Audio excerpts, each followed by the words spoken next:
Halo anak-anakku, apa kabar? Saya harap semuanya sehat-sehat ya.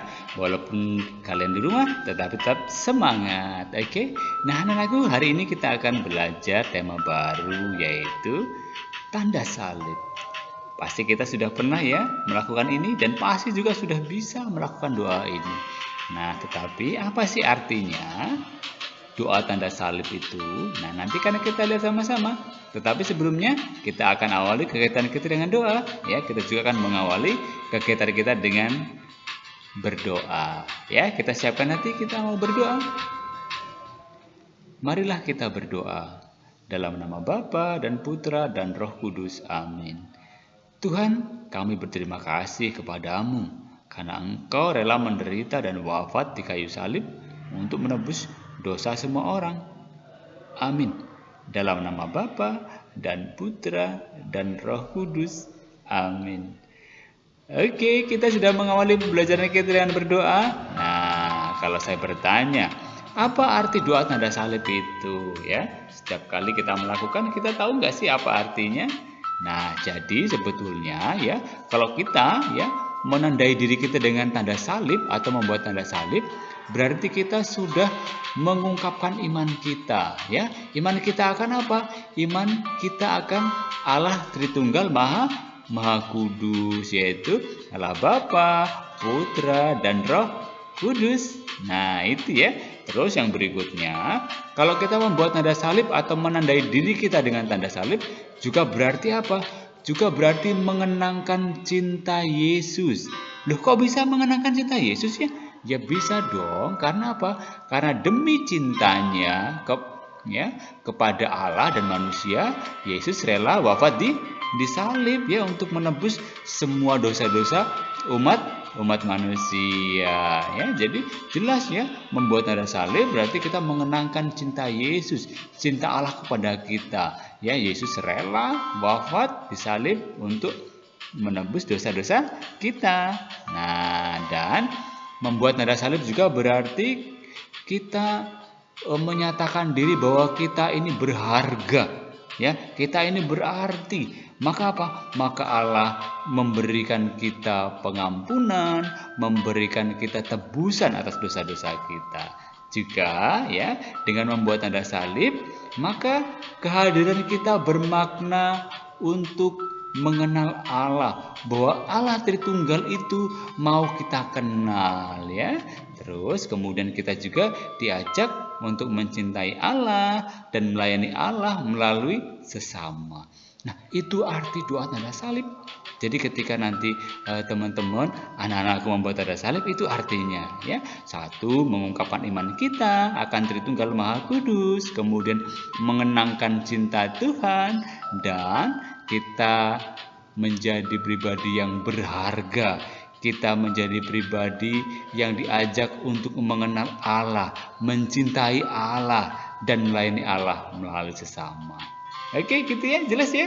Nah, sekarang pertanyaannya, kapan saja sih kita harus membuat tanda salib? Ayo, kapan saja? Ya, biasanya sih ya kalau umat Katolik ya, ini ciri khas umat Katolik juga ya, akan menggunakan atau mengawali sebuah doa atau mengakhiri sebuah doa dengan tanda salib. Tetapi sebetulnya ya, dalam tradisi gereja kita boleh kok menggunakan tanda salib ini untuk mengawali seluruh kegiatan kita. Ya, misalnya saja ya, mungkin saat kita bangun pagi, ya, sebelum atau sesudah makan, saat sebelum sesudah belajar, ya, sebelum dan sesudah tidur, dan masih banyak kegiatan yang lain yang juga kita bisa awali dengan membuat tanda salib, ya. Menandai kita dengan tanda salib, ya. Dengan begitu kita menyatakan bahwa kita adalah pribadi yang berharga. Kita adalah pribadi yang sungguh-sungguh mengimani Allah Tritunggal Maha Kudus, Allah Bapa, Putra, dan Roh Kudus tentunya ya. Nah, sekarang pertanyaan lain nih yang saya mau tanyakan ke kalian. Terus bagaimana sih posisi jari-jari kita saat membuat tanda salib? Nah, kalian pernah memperhatikan nggak? Bagaimana sih posisi atau letak jari-jarimu ketika membuat tanda salib? Nah, bisa dengan seperti ini ya. Dan dengan tangan seperti ini ada maknanya loh, ada artinya. Apa sih artinya? Nah, ini artinya ya. Yang pertama, nah ketiga jari yang kita katupkan, yaitu jari jempol, telunjuk, dan jari tengah, ini adalah melambangkan Tritunggal Allah yang Maha Kudus, ya, Allah Tritunggal, Bapa, Putra, dan Roh Kudus. Nah, sementara yang ke bawah ini ada artinya juga. Apa artinya? Yuk. Iya, jadi artinya bahwa ini melambangkan dua kodrat Yesus, yaitu Yesus sebagai Allah dan kodrat Yesus sebagai manusia.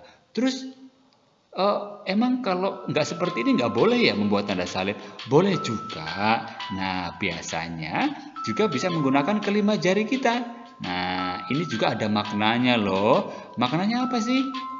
Nah, kelima jari kita ini melambangkan luka Yesus atau 5 luka Yesus, yaitu di tangan kiri, di tangan kanan, di kaki kiri dan di kaki kanan, serta di lambung Yesus. Ya, ingat waktu Yesus disalib, Yesus ditusuk ya, lambungnya oleh serdadu, kemudian keluarlah air dan darah.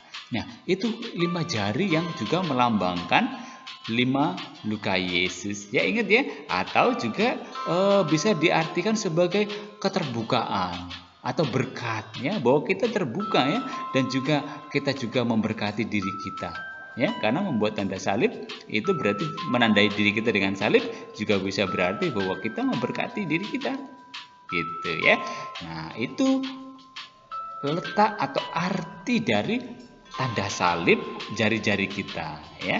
Diperhatikan ini ya, bisa dipraktekkan ya, bisa menggunakan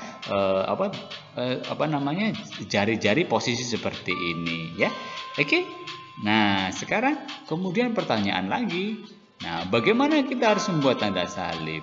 Ya, mungkin kalian juga bertanya-tanya tuh, bagaimana sih caranya? Nah, kita lihat ya pengalaman kita masing-masing. Nah, kita biasanya menggunakan tangan kanan ya. Tangan kanan jelas melambangkan kekuatan atau kekuasaan ya. Bahwa kita berdoa atau mengerjakan sesuatu dengan penuh kuasa ya. Boleh nggak tangan kiri? Kalau kalian yang merasa kuat tangan kiri ya nggak apa-apa ya, atau disebut biasanya kidal ya, orang yang sering menggunakan tangan kiri lebih aktif daripada tangan kanan. Boleh juga kok ya, asal sekali lagi tadi dimaknai sebagai itu yang memang melambangkan apa yang kuat dalam diri kita ya. Ingat bahwa berdoa berarti apa? Berarti menggunakan hal-hal yang baik ya. Jadi tangan kanan itu biasanya banyak digunakan untuk ya makan, kemudian mengerjakan pekerjaan-pekerjaan yang lain ya. Nah, itu. Nah, kemudian bagaimana sih letak tangan kita atau jari-jari kita? Nah, yang pertama kita letakkan ya jari-jari kita di kening ya, atau di forehead atau di dahi ya, dengan mengucapkan dalam nama Bapa, atau dalam bahasa Inggris in the name of the Father ya. Artinya apa ketika kita meletakkan jari-jari kita di dahi atau di kening ya? Jadi kita menyerahkan segala pikiran kita kepada Tuhan. Karena apa? Karena di dalam kepala kan isinya pikiran kan. Nah, kita serahkan semuanya kepada Tuhan. Terus yang berikutnya nih, tangan kita ada di dada atau boleh juga sih di perut gitu ya. Nah, sambil mengatakan dan putra, and of the Son ya, bahasa Inggrisnya. Artinya apa sih? Ya, kita menyerahkan segala kasih kita kepada Tuhan. Ingat ya, kalau di dada itu ya ada hati ya, di situ ada jantung yang melambangkan kasih. Nah, dan kalau di perut itu biasanya yang melambangkan rahim ya, rahim seorang ibu. Ingat ya, rahim itu identik dengan kasih sayang. Kalau kita mengatakan Allah Maha Rahim, berarti Allah Maha Penyayang. Jadi kita boleh kok ya, boleh di dada, boleh di perut, tetapi ingat maknanya adalah kita menyerahkan segala kasih kita kepada Tuhan ya. Kemudian yang berikutnya, meletakkan jari-jari kita di pundak kanan ya. Nah, apa sih maknanya ya? Kita letakkan jari-jari kita di bahu kiri kemudian ke kanan dengan mengucapkan dan Roh Kudus and of the Holy Spirit ya. Artinya apa sih? Ya, segala tindakan kita serahkan kepada Tuhan Ya, dan yang terakhir kita meletakkan di bahu. Iya, di bahu kanan dengan mengatakan amin ya, yang kemudian diartikan sebagai saya menerima, saya setuju atas apa yang sudah saya lakukan, atas doa yang saya lakukan, atas pengakuan iman yang saya telah lakukan. Oke, jelas ya? Itu bagaimana kita membuat tanda salib. Nah, anak-anak,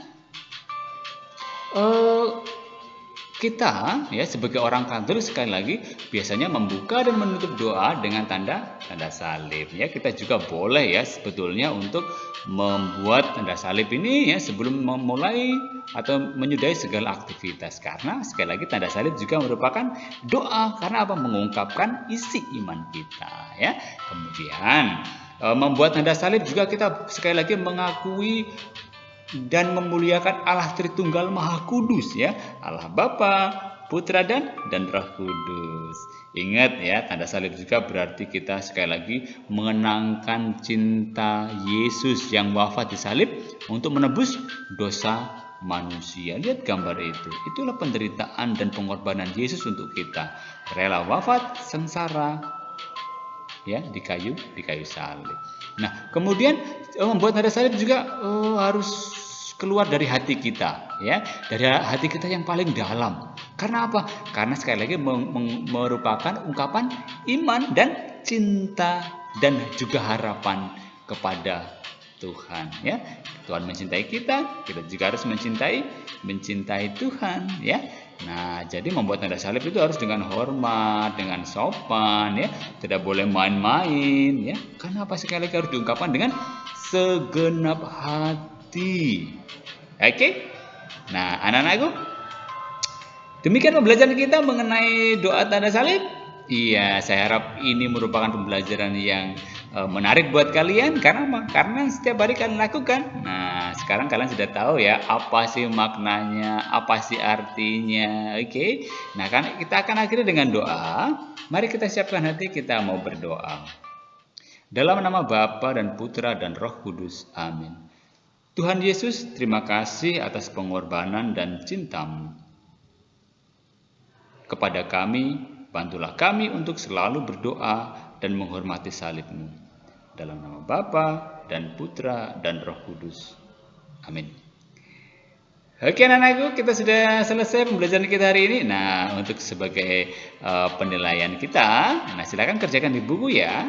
Ada 4 pertanyaan. Yang pertama, tuliskan kata-kata yang diucapkan ketika kita membuat tanda salib ya, bahasa Indonesia aja ya, jangan bahasa Inggris ya. Kalau mau bahasa Inggris juga boleh ya. Apa tadi? Ya, kalau bahasa Inggrisnya in the name of the Father and of the Son and of the Holy Spirit. Amin. Oke ya. Itu kalau bahasa Inggrisnya. Kalau bahasa Indonesia apa yuk? Silakan dituliskan ya. Kemudian yang kedua, mengapa kita membuat tanda salib? Kenapa kita harus membuat tanda salib tadi? Iya, terus yang ketiga, kapan kita membuat tanda salib? Saat kapan? Ya, oke. Terus kemudian, mengapa Yesus rela wafat di salib? Ya, sekali lagi tadi ya, demi cintanya terhadap manusia, Yesus rela mengorbankan dirinya dengan wafat di salib untuk menebus dosa-dosa manusia. Ya, karena Yesus Tuhan mencintai kita. Nah, anak-anakku, demikian pembelajaran kita hari ini. Semoga kita semakin hari semakin menghayati bahwa Yesus mencintai kita. Tuhan Yesus ingin supaya kita hidup bahagia. Oke? Anak-anakku, sampai sekian pembelajaran kita. Saya ingatkan yang belum subscribe, silakan tekan tombol subscribe dulu ya, supaya kita tetap terhubung dan kalian kalau ada materi-materi baru tidak tertinggal. Oke? Sampai ketemu ya di pembelajaran berikutnya. God bless you. Bye-bye.